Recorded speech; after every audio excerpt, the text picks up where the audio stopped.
I have with me several cabinet secretaries who will make certain that the vision of a close strategic relationship with India will turn into a reality as soon as possible.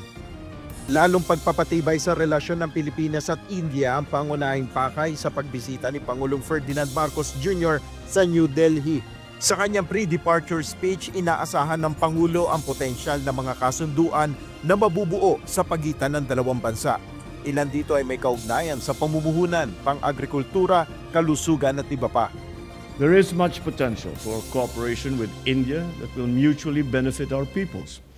We intend to explore these by charting a plan of cooperation across a broad spectrum of shared interests, from defense to trade, investment, health, pharmaceuticals, connectivity, agriculture, tourism, and many other areas. Bahagi ng kanyang 5-day state visit ang bilateral meeting kay Prime Minister Narendra Modi. Makakaharap rin ni PBBM ang Indian President na si Draupadi Murmu at iba pang matataas na opisyal. Sa state visit ni Pangulong Marcos Jr. sa India, ilang mahalagang pagpupulong ang dadaluhan ng Pangulo, kabilang na dito ang pagharap sa ilang mga negosyante. Kumpiyansa rin si Pangulong Marcos na magbubunga ito ng benepisyo na direktang mapapakinabangan ng mga Pilipino.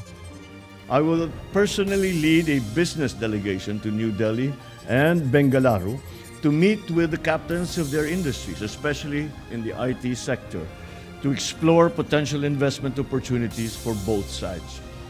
I want this visit to bring concrete benefits to the people, such as more affordable medicine and greater connectivity and food security.